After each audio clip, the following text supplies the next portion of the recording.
Okay, hi there. Here I am, set up for a game of Plan Orange, Pacific War 1930 to 1935 by Mark Herman. Comes out of the C3I magazine number 29. It's 2015, so a few years old now.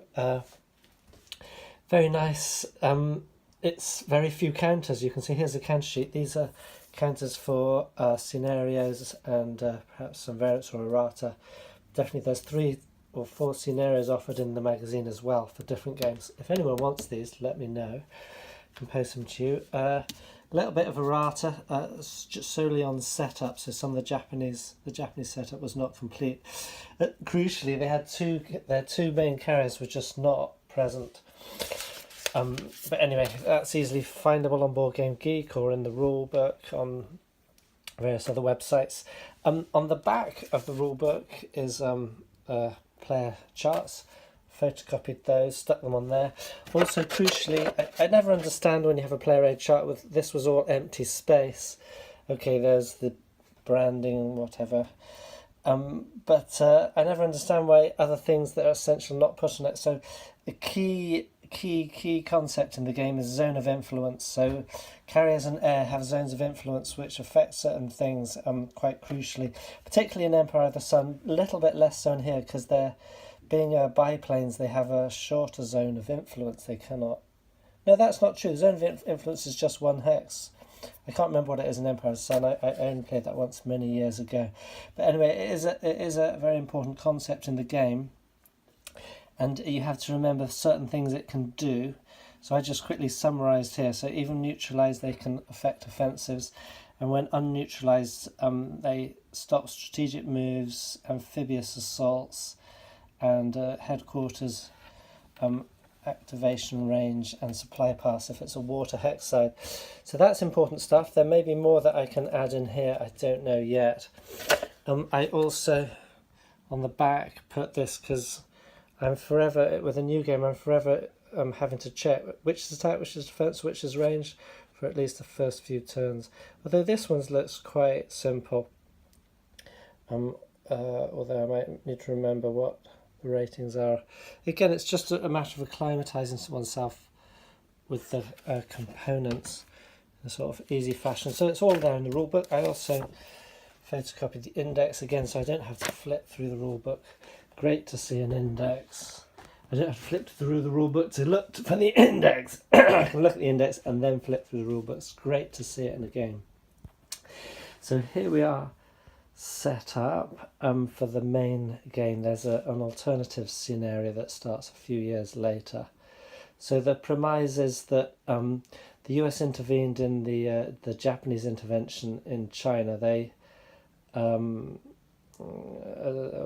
sent a ship that was carrying some Chinese. The ship was sunk by the Japanese, and then one side or the other, the Japanese and the Americans, declared war on the other for whichever pretext they were looking for. Perhaps they didn't really want it at this point, but anyway, it happened. So it's the Pacific War, kind of 10 years earlier than historically happened. So a very exciting premise to me. I love Pacific War games because this whole air, naval, land interaction is extremely interesting in this theatre. And I like this because you have less powerful air, generally less powerful forces overall. It's quite interesting to play campaigns with weaker forces than were historically present, because one thing I think it could be a little bit easier because when you have very powerful forces, you have to be very careful how you use them, because if your opponent could strike really powerfully, you have to watch out for that. With this, maybe one could blunder through it a bit better. Probably doubt it, but that's it. That's part of my reasoning. But also just the fact that operations are perhaps not quite so delicate. I don't know. We shall see. So the yellow are Japanese Army and the white are Japanese Navy. So that includes preponderance of naval units.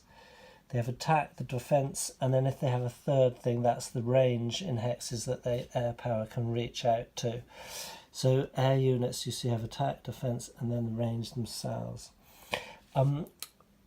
Force A is here in Kure, in Japan, and Force B is in Tainan there, in Formosa. I think that's Taiwan there, isn't it? Now the Japanese empire as such stretches around here into China itself, and then it reaches out to the Marcus Islands, Saipan, Tinian, goes around Guam, that's it, American influence, goes all the way around here, includes the Marshall Islands, Caroline Islands, Paulu Island there, and then up here, not including Hong Kong, which is UK held. So the Japanese already have control over that portion. The US, of course, are in the Philippines, taken from Spain in, what was it, the 1890s, 80s? And then we have New Guinea down here. So so the US have strong navy here and here. I mean, sorry, the Japanese have strong navy there and there. Then the US, likewise, they have some infantry regiments on the ground here. Regiments you have all the way up to, I think that's an army unit there.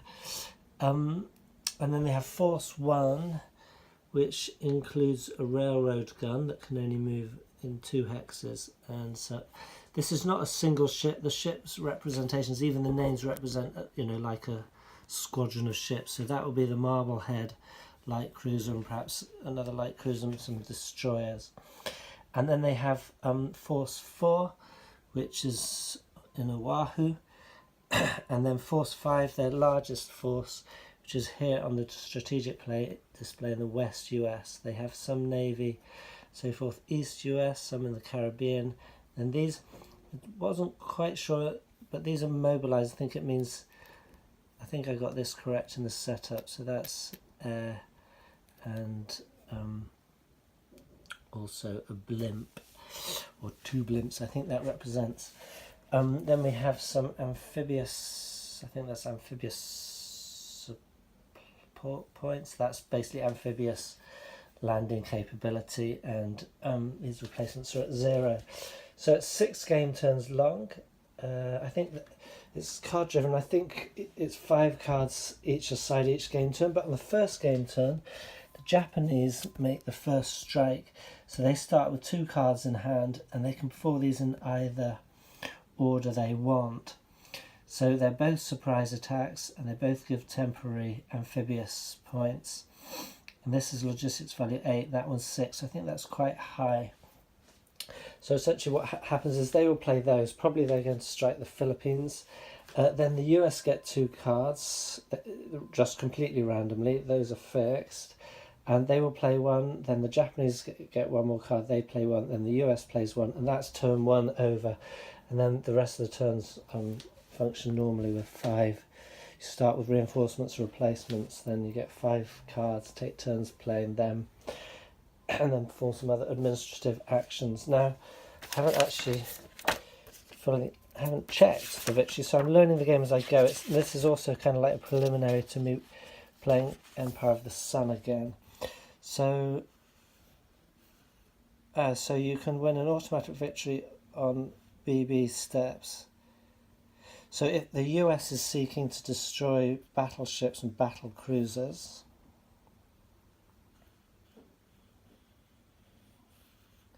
or other ships, but the battleships more. So that's interesting. The carriers are not as strong or as valued highly in this period.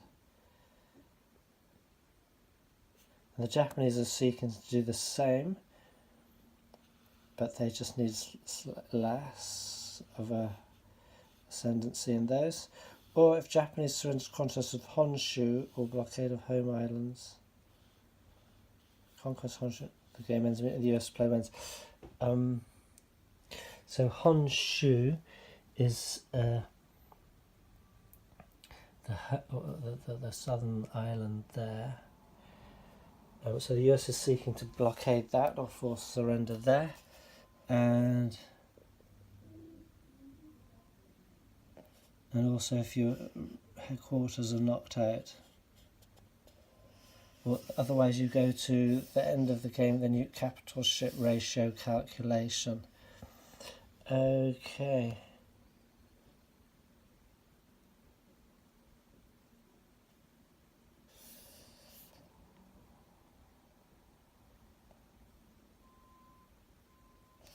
Okay, no, that capital ship, that's to do with this. And the following conditions are, there's automatic victory, control 3 Philippine surrender hexes. If the US has not one, then the Japanese wins.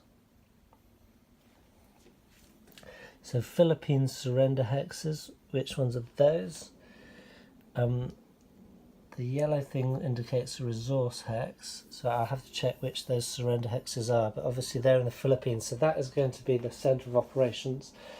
That's where the focus is going to be. Then of course the US will be moving fleets across here, the Japanese will be interdicting and trying to defeat them in the Pacific out here. So that's the basic situation. Very interesting. Okay, I will start playing and maybe give an example of play and then a kind of some thoughts and reflections on the game after.